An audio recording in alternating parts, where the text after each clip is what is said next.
Welcome to Hood Champion Boxing and Sports. In boxing, you find a way to win or you find a way to lose. You guys want to tell me who at 135 pounds will beat Frank Martin? I'm telling you right now. Somebody tell me who at 135 is going to beat Frank Martin. That guy showed that he has... Now, this is the thing. He showed, right, that he just has more tools in his toolbox, man. Because Rivera, man, was longer, taller. He had the reach. He's a sharp fighter. He's got power. He has anticipation. He has pretty good defense, right? I would say solid defense. And he has that dog in him to where if you knock him down, he's going to get up and fight harder. That's something you can't teach. And that's something we haven't seen in Boots Ennis yet.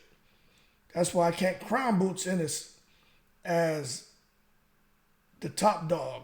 You know, he's got to show that there's that layer in him, you know, there's that thread that runs through him, that runs through all the other great champions, that if you hit me hard and hurt me, I'm going to show my resilience, come back stronger and stop you, okay? So Rivera has all that in him. But Frank Martin, and I'm going to tell you, I wasn't expecting that fight to be one-sided like that. You know, Frank Martin is special. The things he was doing, you know, the jab with the right hand, it was almost like a circular jab like this, more to knock his hand down, then come in real quick with that left hand, use his two hands to kind of block him and blunt his offense and then catch him. The way he was stepping around him and using angles, you know, I was very impressed with Frank Martin. Very impressed with him. Extremely accurate. Extremely accurate. And what he did to Rivera, you gotta understand, man. You got a guy like Rivera who is an amazing fighter. You know, like what do you have, like 24 fights or something? Over 14 knockouts, something like that. You know, fluid in the ring and get made to look amateurish. You know, when a guy can do that to a special fighter like Rivera, that tells you a lot about that fighter. People keep complaining, oh well, Rivera, he wouldn't get outside of Frank Martin's lead foot, and as a result, he was right there in the line of fire. Let me tell you something. It's not so much what Rivera wasn't doing, it's what Frank Martin was doing. Martin controlled that whole ring. It was him. It was his footwork. It was his everything. And I know for a fact that Rivera was thinking in there and he was trying to do things, but he was getting countered left and right. Even when he would throw his right hand, Martin would step back just enough or turn his body just enough to avoid the shot, but to still be in position to come right back with a sharp counter. And the way Martin was throwing that left hand was all kind of weird angles. Throwing it across his chest and finding a little pocket and popping Rivera in the chin. That discourages a fighter. That makes you not want to let your hands go. I'm telling you that shit from experience. When you can do that to a person, like no matter what they do, counter them and hurt them, it makes them afraid to throw. And when it happens to you, because I've been on both sides, I've done that to people. I've had it done to me. Like, damn, my man, you know, keep hitting me. You know what I'm saying? That makes you think twice. But what happened in that fight last night, man, was just absolutely amazing. So looking forward to what Frank Martin's going to do. But Tank Davis and Frank Martin will be an amazing fight. Battle of the Southpaws. An amazing fight. Okay? Frank Martin and Rolly Romero. An amazing fight. But Rolly says he doesn't want to fight him. Rolly's talking about his weight and how it's hard for him to make 135. That would be an amazing fight.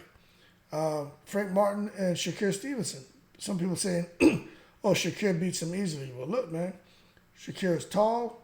He's got the longer arms. I think he has a reach on him. And he's sharp. But so is Rivera. I'm not saying Rivera is Shakur Stevenson. I'm not saying that. But what I'm saying is if that's all you're looking at as far as someone fighting Martin and giving him the upper hand because they're going to be taller and longer and all that, let's not take it to the stupid. Look what he just did to somebody who had IQ, Man had awareness. He had the skill set.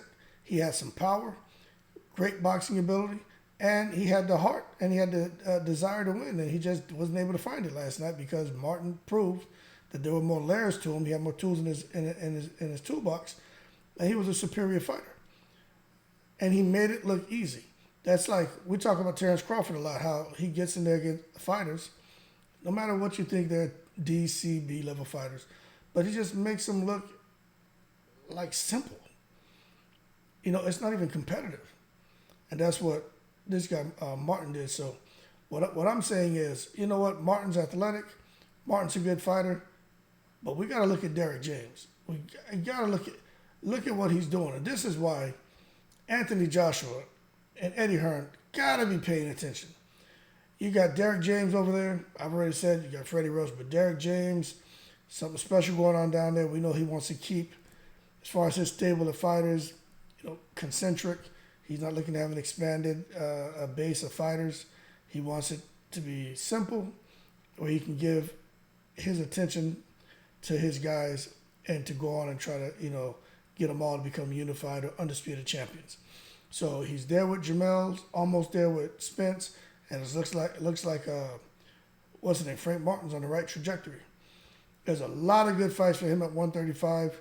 You know, when the guys at 135, they can bubble up to 140, but Frank Martin's in a great position.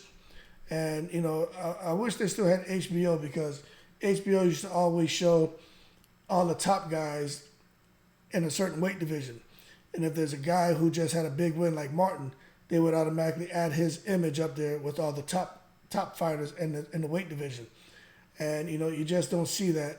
A lot of things that HBO did, you just don't see that with these other Showtime and Fox and, you know, Top Rank and DAZN.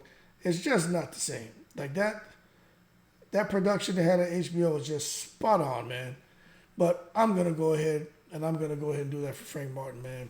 He's there. His face needs to be right up there with all the 135 and even 140 pounders. He's in the mix, and he's a problem. Devin Haney, Frank Martin, can you guys imagine watching that fight? I'm telling you, that left hand is going to be a problem for a lot of people. I'm telling you.